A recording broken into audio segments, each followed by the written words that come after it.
From Significant, this is Crack It in an Hour. Hey everyone, welcome to another episode of Crack It in an Hour. You don't have Simon to host and say hello today. You're left with me. I'm sorry. Simon's enjoying the wilderness in Canada because it's July and it's the summer break. We're excited to be here again today. Today's Jesse and I. We're doing a new format. It's We've never just done like this. we've never done this. It's cool.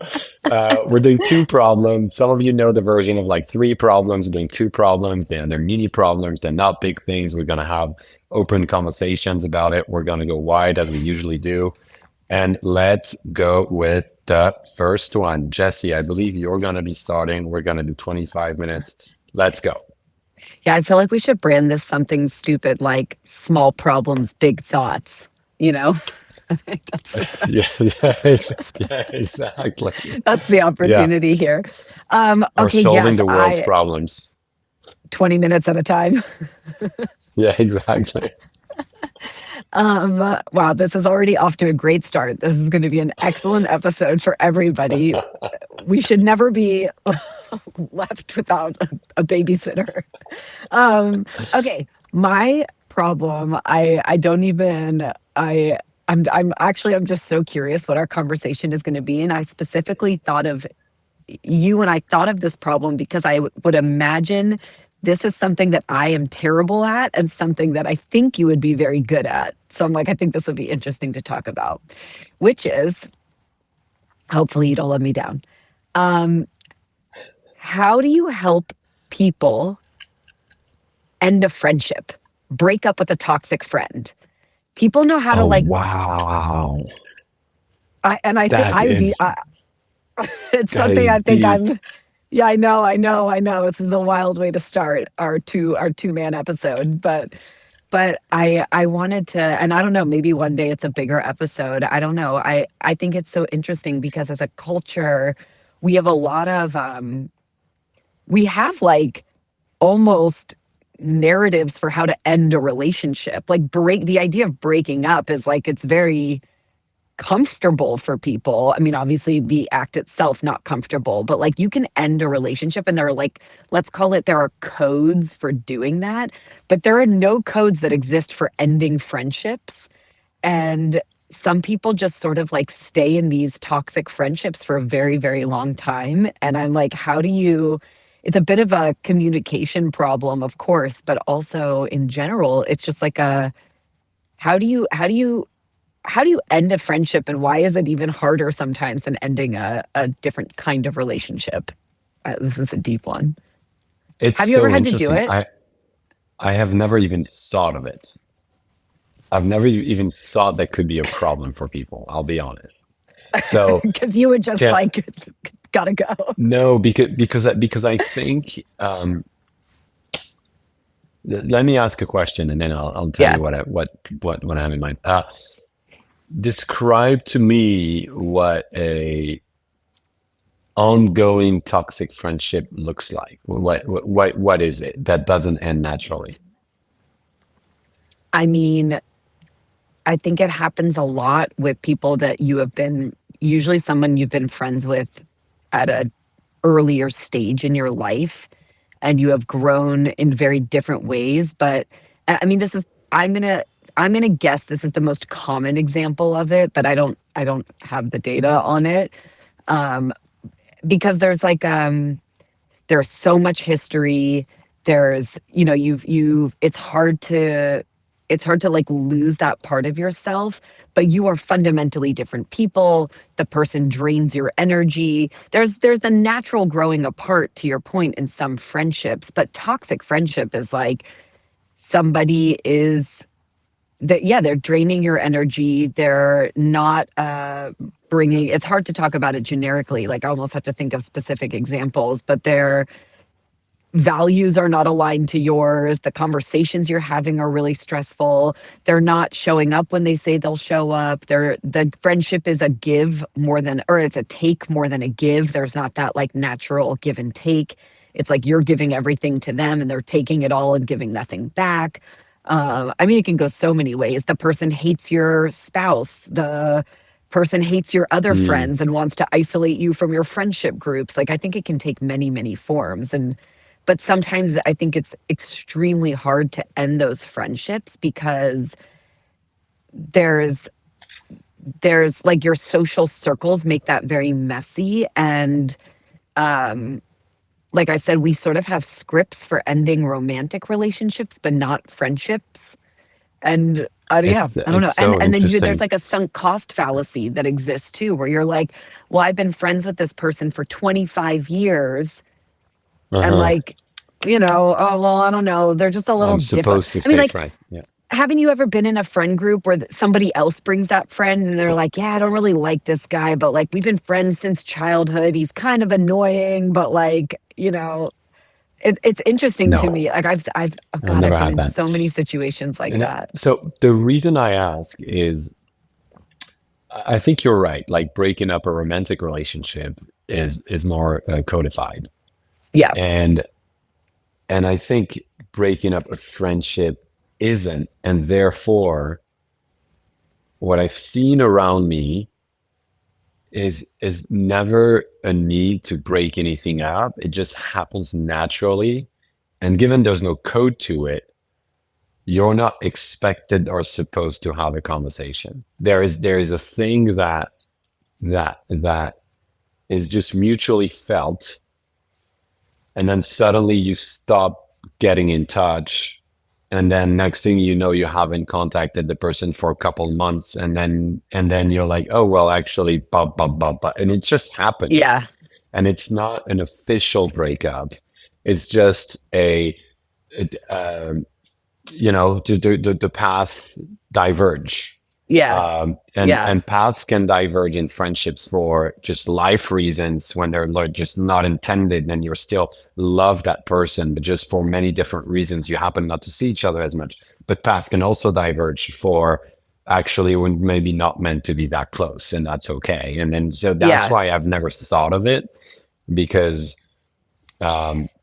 because when it's happened in my life, it's just like I don't think I've ever been in the kind of toxicity that you're talking about, right? Like Yeah. it's just like I've had like friends in college that were like good college friends, and then I haven't seen for 20 years, Totally. Yeah. right? There are people And in I've your had life friends in for college that were sure. like close college friends that I haven't seen in 15 years. And whenever I find a chance, like I found a chance to see some of them a few months ago, I was like, oh my God, dude, Pick it you right back up. realize how much that Yeah. person meant to you, and like you Totally. won't let that happen again, Yeah. right? So Yeah.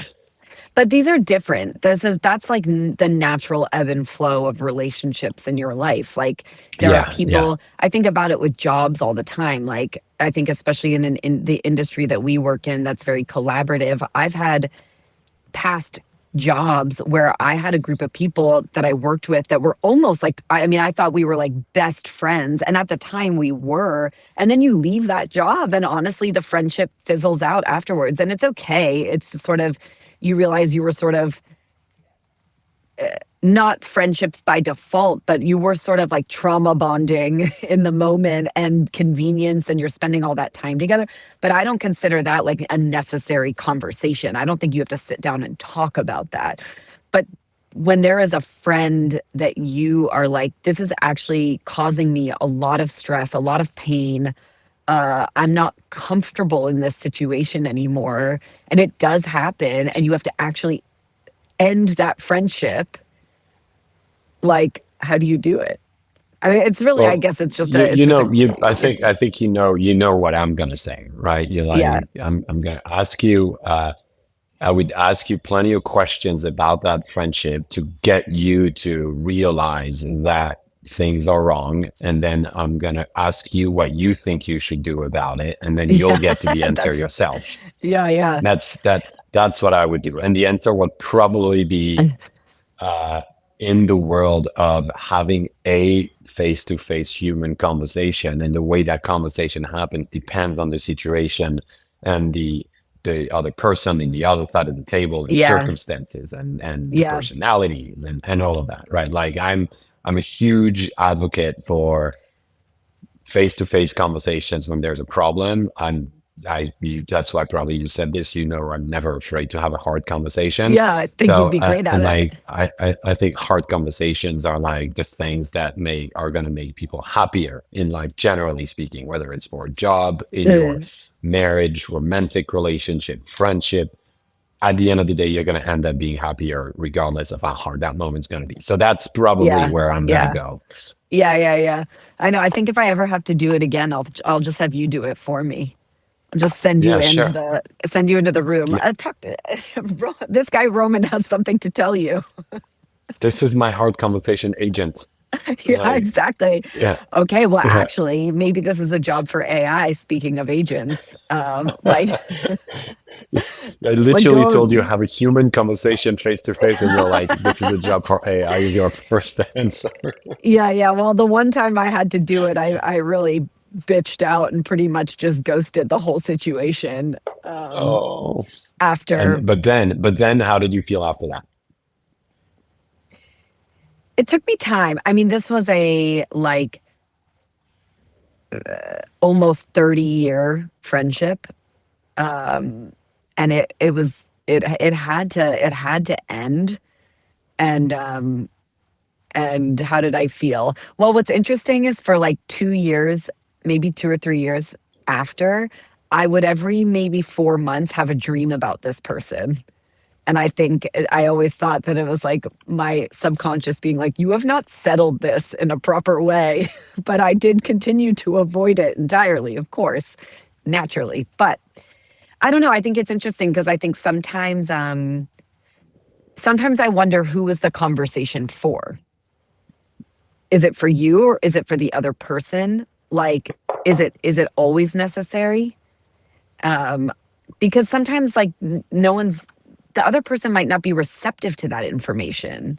And then what's the point of having the conversation? I guess just for your own closure. Well, first of all, if the person expects more from you, you do need to have a conversation because the way you set it up felt like there's one person that thinks it's great, but that person's toxic. So you need to have a conversation, right? Yeah, So yeah, yeah, if that yeah. person thinks everything's great, you probably need. And then, uh, and then absolutely closure. Yeah. I believe the, the only thing I believe about what airlines tell me is like put your own mask before helping others. I believe Yeah. in that fundamentally as a life principle, like They for nailed it. everything I do. For everything I do, I believe in that. And call Yeah. that selfish. I think humans, everyone is selfish. All right, that's another conversation. But call that selfish, call that what you want. If you're not in a good place, I don't think you can help others. And that's in all aspects of your life. So if you're a generous person, I think you need to find closure where you need to find closure to be Yeah. able to apply your generosity where you need to express it, not apply it, Yeah. right? So Yeah. that's I that's my more of a life philosophy than Yeah, anything. yeah. I do. I buy that. It's a love. It's a not only a lovely philosophy. It is true. I think it's important. I think if I think about tactically though, there is the there's like lack of script, right? We talked about that. Which I actually think what you were saying could be interesting, where it's not something that you have to sort of muster on your own, but actually your other friends helping you, almost like the way a therapist would, helping you figure out your own narrative about what you need to say to this person. But I also think social media makes it really hard now because even if you break up with a friend, you're still seeing like all of their posts, their stories, their like everything that's happening. And so I think it's very easy to sort of stay one foot in the door. And I don't know that people have everyone is, most people are a little bit, what's the word? Everyone loves a little bit of gossip and has a little bit of curiosity on like, well, I still want to know like what's going on in that person's life. But I think in order to really do it, you have to make it all I don't know. It's disappear. really interesting. I struggle to relate to that because you're talking about friendship literally like people would talk about a romantic relationship, and I would understand why you would need to just quit the socials of those people when you're in a romantic relationship. You don't want to see Who what they're their with next next or whatever. partner Yeah, yeah, like, yeah, blah, yeah. then how happy they're gonna Yeah, be without but then you, blah people blah blah. do. But They but on the friendship thing, I've never felt that way. Like I literally I struggle to relate to that bit because it feels really intense. And yeah. so you tell me if you think that's necessary, then that's part of the process to do it. Well, I actually don't think it's part of the process, but I find it to be an interesting bit of psychology that we end these friendships but still want to check in on their lives.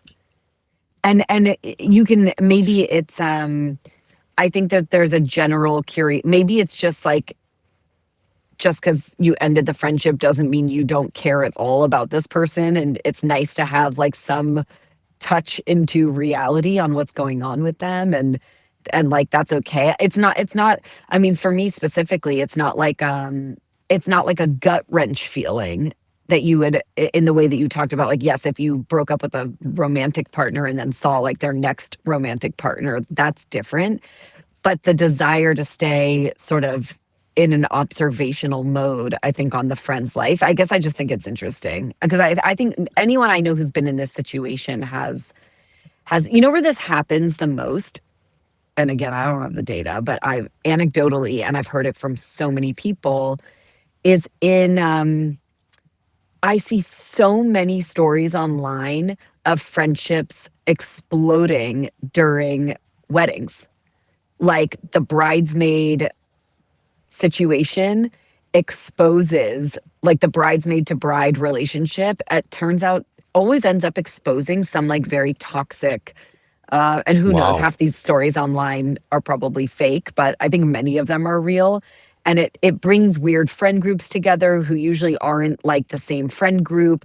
And like things, the wheels fall off, like things fall apart. And so many friendships have completely ended in that specific moment. And I've always thought that was really interesting. And usually it's in a very dramatic fashion. So that's why also I think there's not sort of like a neutral way to sit down as adults and have a conversation about, hey, this friendship is like not working, because usually it's in some big dramatic like milestone moment in life, like big blow up, friendship over, we don't speak anymore, like I rarely hear about That's a so interesting. you hear about relationships ending that way, but you also hear about like absolutely mutual like agreement separation of a romantic relationship. But in friendships ending, it's almost only the very dramatic, like it completely blew up and we don't speak anymore. It's very rarely like we sat down and had a conversation and agreed to not be friends anymore. I have no idea where I'm going with this Um, episode. it's so interesting. No, because We'll ask I Simon think, when I he's mean, back. no, no, I've never experienced that. Yeah, In like personally and or witnessed it. So I think it's, you're you know, lucky. maybe you have a friends problem, and we need to Mm. figure out better friends for you, Jesse. Damn. I'm messing with you. Just to be clear to any of my friends who listen, The none of my friends today are toxic. I love all of my friends today. but to your point, all the ones you broke up with, they want to know about your life, so they're probably listening. They're gonna recognize themselves in that episode. That's, I didn't think this through. This is bad for me. I think this is an episode about the the having hard conversations. Yeah, I, yeah, I, probably. I, Yeah. I think there's a bigger thing here, and there might be something even bigger, but I can't put my finger on it. I had a thought 2 minutes ago, but I can't remember what it was. Um, you know, I don't know. Like the blow up thing that you're talking about is a very good example, right? Getting to anything blowing up in a relationship means that in any relationship, family usually blow ups happen more. I don't have the data, but I would guess more in families than in friendships, because families Mm, are it's even more complicated to have conversations generally in a family circle than it is in a friend or in a romantic relationship. And it blows up. Why? Because there's no communication. I don't Like, agree. go on. The family, I think there's three separate dynamics and they interweave, but there's family dynamics, there's friendship dynamics, and then there's romantic partnerships. Yeah. Yeah. I think family dynamics are always extremely tricky in terms of the hard conversations. Sure, many people in romantic relationships are not the best communicators, but there's actual expectation that in that relationship you have hard conversations. Like the expectation is there. So it almost creates, Yeah. if you're not a person who just truly cannot do it, you actually like sometimes, even if it's not comfortable, you almost invite that into the romantic relationship because that's sort of like what you're supposed to do. Yeah. It's like part of being in a relationship. Friendship is, I think, as hard as family because sometimes the friendship dynamic is more mirrored to the family dynamic. And it's a very different feeling. So I actually think that people, again, not everybody's a good communicator, but people are actually more comfortable having hard conversations in romantic relationships. And I think family and friendship is over here. Okay. I think you're right. And so then it goes back to your very first point that you made around in a romantic relationship, things are codified and the expectations are Yeah. now set. It's like cultural, Yeah. it's accepted. So it's not just Yeah. a thing about having hard conversations. Yeah. It's a thing about how to approach a relationship in a friendship. Yeah. It's like Yeah. it's how do you bake in the right communication system in a friendship? And I know talking about system in a human relationship sounds weird, so just bear No, with I me. But it's agree. really about understanding how to weave in the moments of communication, and these could happen in many different settings, right? Like I'm not saying you need to book a date in a very formal place and have a face-to-face conversation. Yeah. It could have, you just need to find ways to weave that in, and that might be the subject. It's like how do Yeah. you codify relationships and families and friendships the way they are in romantic relationships? Yeah, exactly. And I don't have, I'd love to think about it honestly, because I don't, it's really interesting to me. And I think, my feelings on therapy culture, how at some point it's like, I think hurts more than it helps. But you would think that when Say more on this. Unpack that. Unpack that. I We haven't have on talked about previous it in a while. episodes. No, it got me in so much trouble with all of my friends who are therapists. Like, um, everyone was like, "What the hell, Jesse?" I'm like, "I stand by it." Um, I mean, I think in the past we talked about it a lot on the episode with Alex about making bold choices, and I was saying, I think sometimes therapy enables you to feel like you're making choices because you're talking about things, but it actually lets you sit in the comfort of never taking action. And that is a generalization, and it is not, there's so many different levels of therapy, but I think sometimes therapy gives you space to just talk and talk and talk, and I do believe in action. And anyway, I don't want to go there. I'm going to get in so much trouble again. But on that point, I feel like when boundaries entered the sort of cultural conversation, there's a I was asking myself when I thought of this topic, I was like, I'm kind of surprised that when we entered this era of like setting boundaries, that the codification of things like that didn't happen, which sort of reinforces my point on therapy that sometimes we're like, Mm, you need to set boundaries. You need to set boundaries with that friend. That's not useful for you. That's not helpful for you. And you're like, I'm setting boundaries.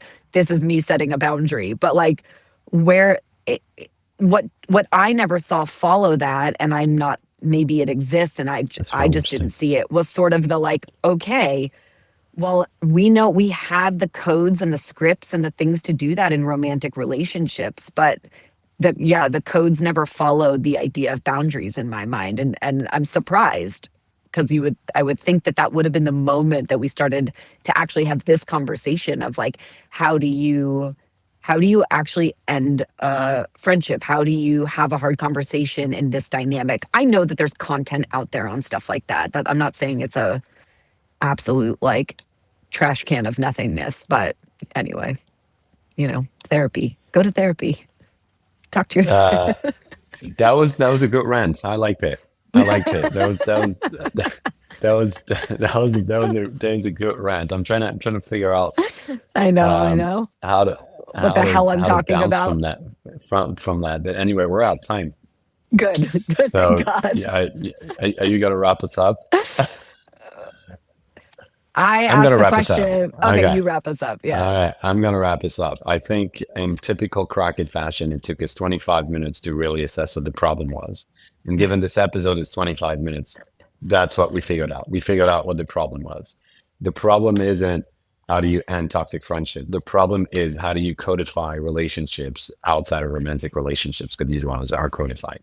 Therefore, I will voice my opinion that we did not crack it, I Jesse. agree. I'm sorry to say, but I agree. we have a great subject in the future.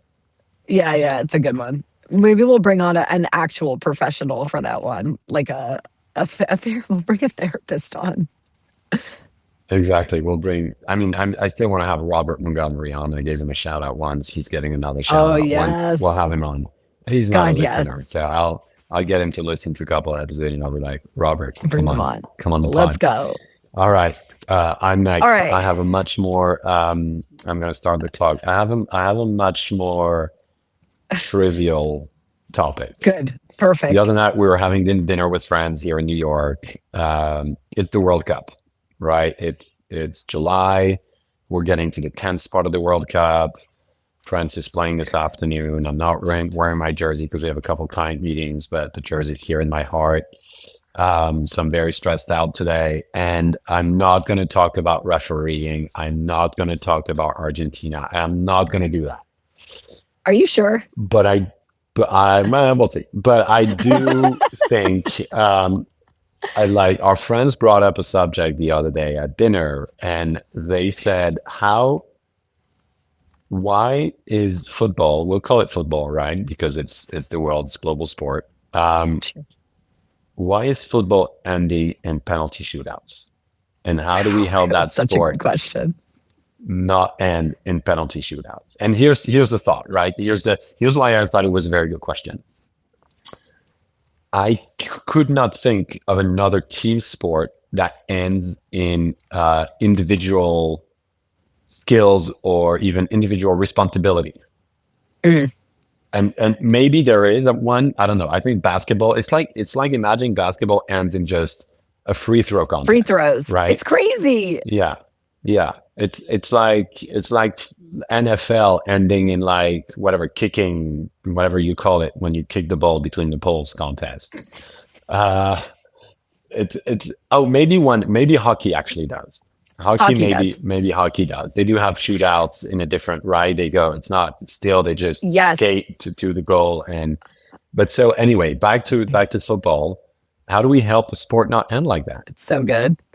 This is it was such a good question when they brought it up. I'm also very happy to discuss this because I know that you could just talk for 25 minutes and I don't have to do anything. You could go on and on and on talking about soccer and I just could sit I've here and been talking about listen. the World Cup for 25 minutes. No That's what I problem at mean. all. I This have is a so perfect many topic. rants. Yeah, I'm I have so happy. many I feel rants. like I can I already gave relax. my rant. Already gave my rant about the ambition in France and how people were shitting on Kylian Mbappe before the World Cup because he's an ambitious guy.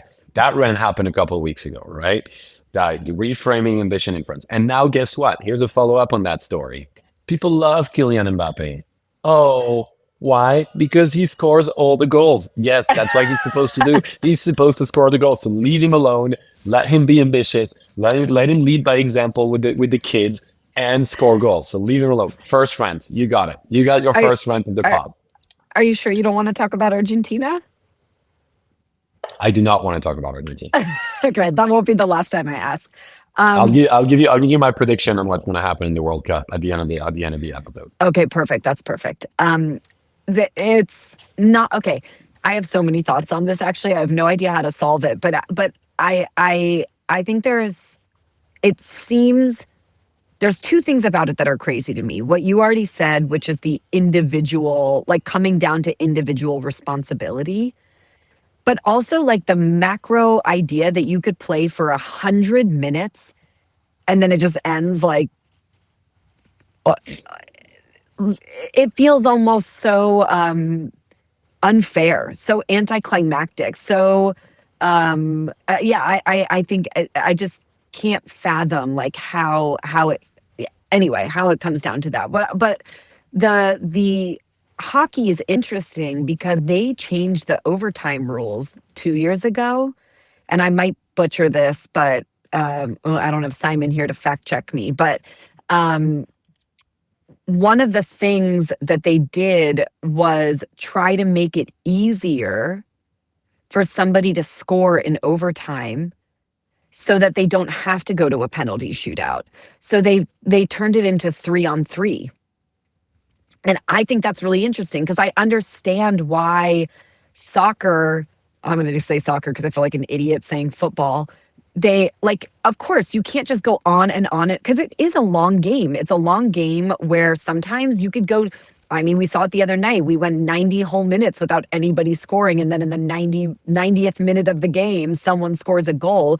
You can't have that game go on endlessly. So the question should become, how do you eliminate how do you make it almost easier for a goal to happen so that you can control the time variable, but still play the game rather than have it come down to an individual shootout? And I thought that was super interesting. And I could see soccer doing the same thing. I think you cracked it. I've I never think thought of so. that. I think you cracked it. I think it's amazing because my suggestion was going to be, and you went tactical straight, I right? did. I did. I got excited. Yeah. Yeah.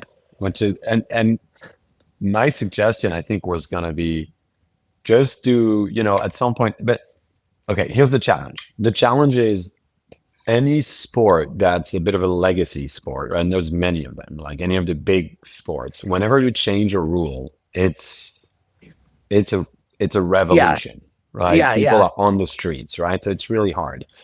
Football tried the golden goal at some point. I don't know if you remember in the 98 World Cup, as well as the 2000 Euros. I believe it stopped there, but don't quote me.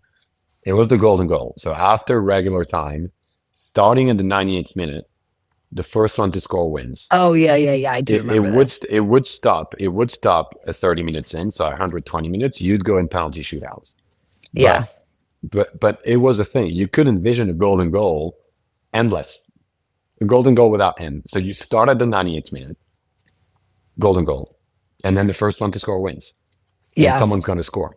But what you're adding is, which I love, how do you increase the chances of scoring so that you don't have the player stay on for like 4 hours on the pitch, right? And Yeah. so you could even imagine something where every 15 minutes or every 20 minutes, each team's got to remove a player. Yeah. Oh, yeah. Like you go from 11 to 10 to 9 to 8, and you have to decide who to take off one at a time. Oh, I Yeah, like that. That's like yeah, high yeah, stakes. That's fun. And it's exactly. interesting to see what would happen because that also introduces fascinating strategy because if you who you take out is not just affected by what you're doing, but who they take out changes your, like, you might make a bad Yeah, choice based on who the other yeah, team decides to remove from their yeah. game. And you don't know because it's got to happen at the same time, right? So you don't Right. know who's going to remove who. You're Yeah. gonna, yeah. It's so that kind of thing would cause like people to go on the streets because you're Yeah. touching the legacy rules of the game and Yeah. blah blah blah. Though there's been so many changes to the game, like so many changes. So I don't know. I think it's interesting. I really think the premise of that question around how do you not have a team sport and an individual responsibility, I Yeah. think is an important question. Yeah. I I really think do. so too. I think I've shared this with you before, but I grew up playing soccer fairly competitively on like whatever one of like a travel soccer team, and I was a goalie. And we played a lot of really big tournaments, and my team was pretty good. We were often in the final. And there are times that I'm talking about not just a game, but literally the final of the tournament, first and second place, would come down to a shootout. And not only did I think that was insane to make it all the way there, and then it almost feels like it's going to be decided by chance, even though I know it's not Yeah. entirely chance, but that's the feeling. But I will say, as a goalie, I felt like that we were going to win or lose based on my performance in that moment. The pressure that and the feeling that it kind of all comes down to you. And I know that the kicker feels the same way, but there's also 5 chances. And it's like every goal that I didn't stop, it could also shift the momentum.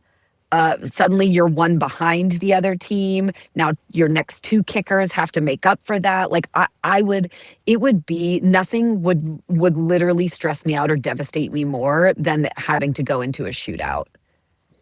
It's interesting so because much as a pressure and fan, responsibility. right? I played football like any European kid, but I've never played competitively in a club or anything like that.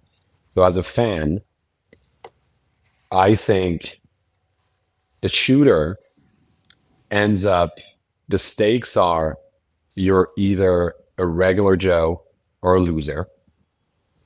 And as a goalie, the stakes are you're either a regular Joe or a hero. I don't think the goalie, to me, Takes the can blame. be the loser in the penalty shootout situation because it's a very, very hard feat, right? Oh, that's interesting. It's completely imbalanced. The advantage is with the shooter, and so I see it that way. Like Yeah. as a fan, I've never ever Yeah. felt like a goalie should be blamed for not stopping something, but I do feel like a shooter could be blamed for missing it, right? Which is Maybe a this wrong thing to do as a fan, but yeah, that's the yeah, way. yeah. That's more the way I see it. I've never felt That's like a goalie should be. It's so hard. it's this probably just says a lot more about my psychology than anything else. But Yeah, yeah. yeah, but I actually never thought it's so obvious, but I have not thought about what you said, which is actually the shooter does have the advantage to be a goalie in Yeah. that situation. I mean, I went to a lot of like goalie camps and it's something that you would get trained on a lot. Like we would spend a lot of time specifically working on trying to read someone's hips, feet, eyes, but then you're also guessing, are they like trying to look one place but twist their body in the other place, or the opposite? And you can study all of that and and it is just literally you're making a choice on diving in one direction or the other, or just to stay central and see how quick your reflexes are. And it's almost impossible. But it used to be that, which I guess is, I mean, I hated it because it was more dangerous, but it was when the shootout used to be that you could actually like play almost one-on-one, and the player could run towards the Oh, goalie.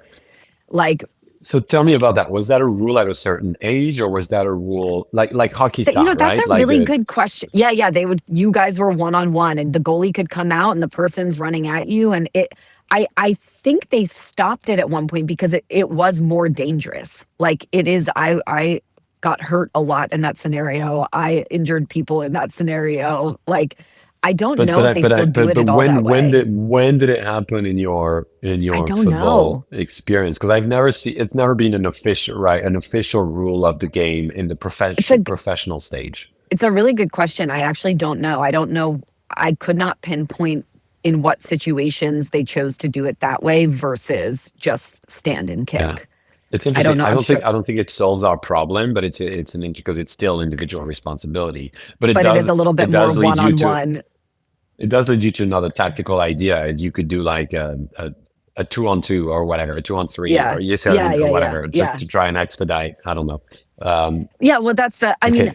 I also was thinking about this maybe helps you avoid going into a shootout or even going into overtime.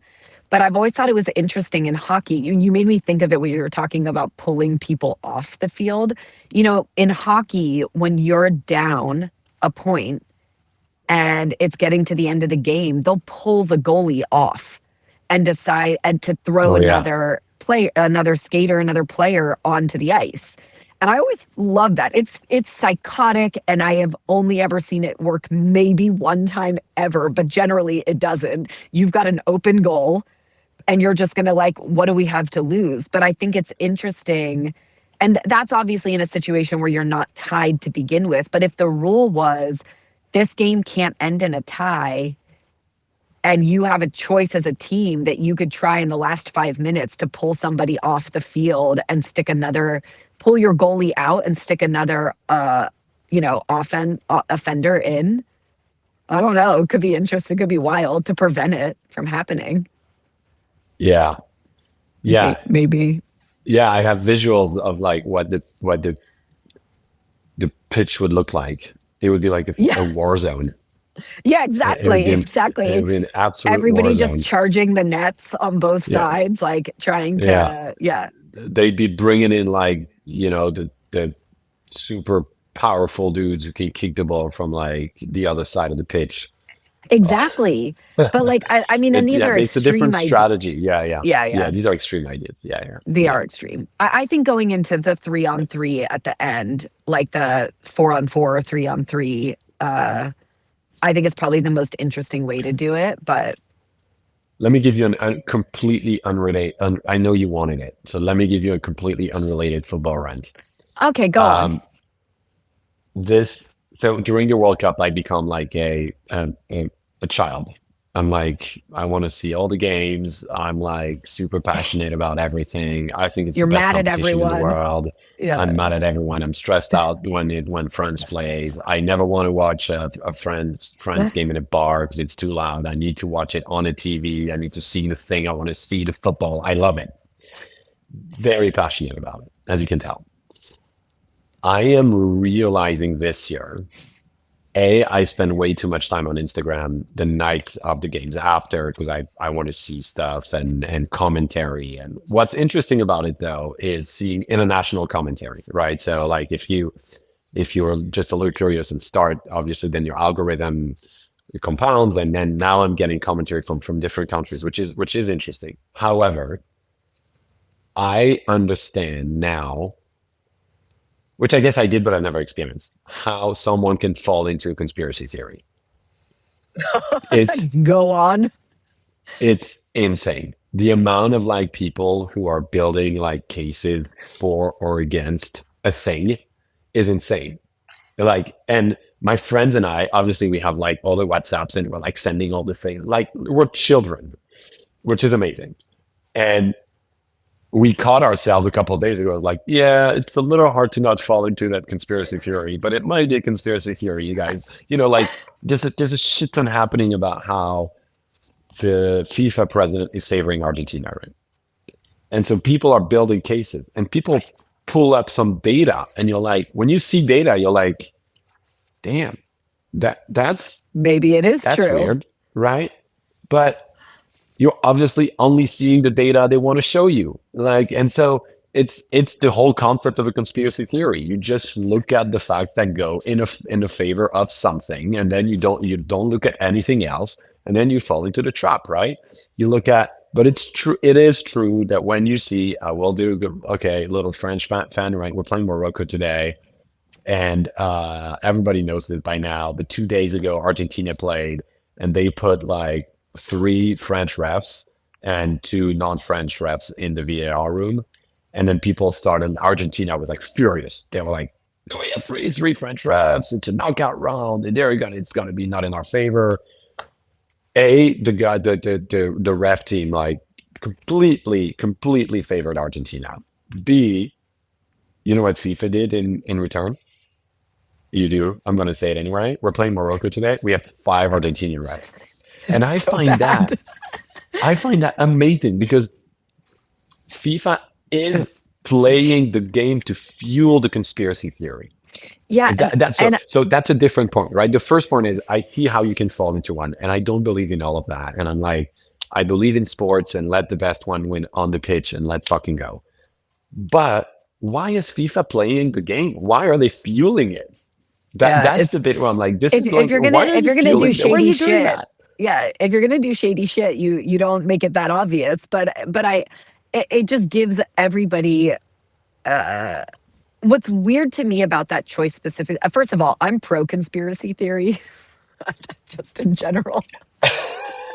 I think they're great. I love them all. Birds aren't real. That's my favorite. I stand by it. The best. Birds Um, aren't real is the best. If the anyone's best. never heard of it, you go Google birds Look it aren't up. real. It is the best Yeah, thing you've ever hands seen. down. And I support it. Um, but what's weird to me about the Argentinian ref choice that FIFA made is, even if it wasn't putting any five refs that are all from the Yeah. same place makes no sense. So like, and to your point, then to do that in a way that fuels the hypotheses and the conspiracies and sort of makes it really easy to like talk shit on. I mean, maybe they're playing just an absolutely brilliant marketing game where they're like, yeah, give the people something to talk about. Like, we're just going to fuel a ton of social content. There might be some mastermind behind all of this from a social content perspective, because everyone is talking about it. But it is bizarre to me, like just from a purely logical standpoint, Yeah. you would never have five people all from the same place. That kind of defeats the purpose or the notion of having multiple in the first place. I don't know. It's Generally speaking, I don't know what the rule is, but what I've seen since the beginning of the tournament, generally speaking, the three on the pitch at least speak the same language, and very often they're from the same country. And the ones in the room same are from the same country. Generally speaking, I don't think it's a oh, rule, but okay. that's what I've seen around. And I'm guessing it's a language and communication style thing That to makes like sense. That makes sense. go chop. I'm guessing, but all five of them I don't think I've seen. It's so Yeah. interesting. Your point about like making this a strategy to fuel commentary is interesting.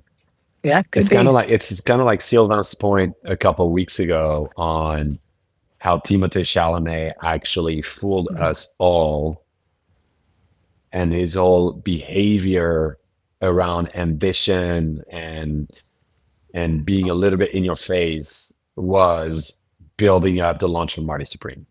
Absolutely. One giant marketing play. It's really interesting. Though I will say that I don't know there's anything more talked about on social ever than the World Cup. Yeah. I don't know if you need anything else.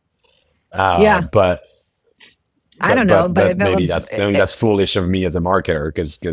people always want a little I more. think Yeah. I think there's always more masterminding than we think there is, of like fueling the algorithm, fueling the conversations. I don't think every single choice is being made through the lens of how do we spark more social debate. But honestly, Yeah. I think for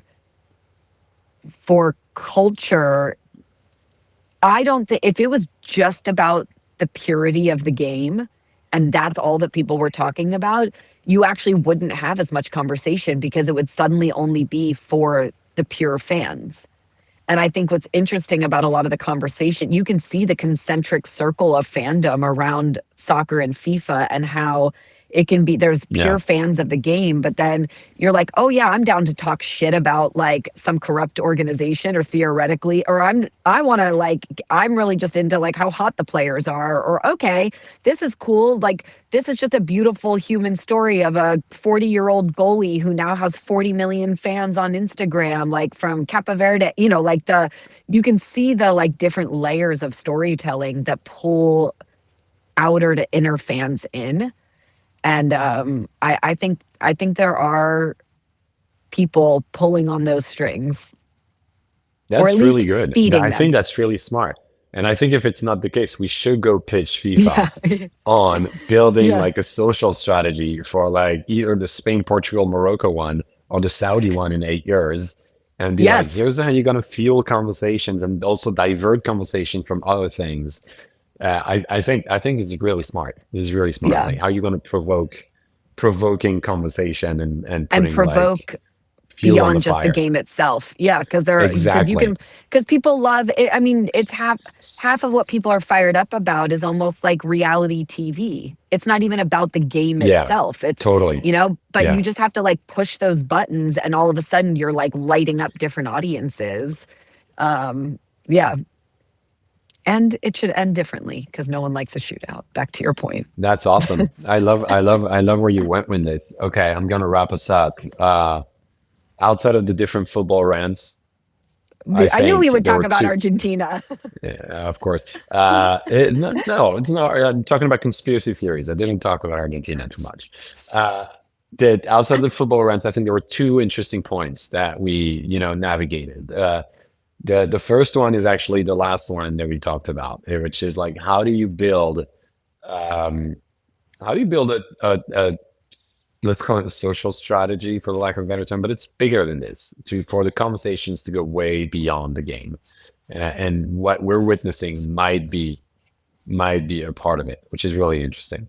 And the second one was trying to solve the original question. It's like, how do you not have a team sport and in individual responsibility? And, I do think you have to go tactical for this. And my favorite Yeah. one was your idea um, to get some players off the pitch, to Yeah. suddenly you get the players off the pitch. So obviously you increase it, to find ways to increase the chances to score goals. Let's put it this way. And one of the Yeah. tactics was get some players off the pitch. And one of the tactics within this was remove a player every X minutes after regular time, which is interesting. And then if we do that, then we're definitely going to need to talk about a fan adoption strategy, because Yeah. Let you're them going to have choose the three uproar. players.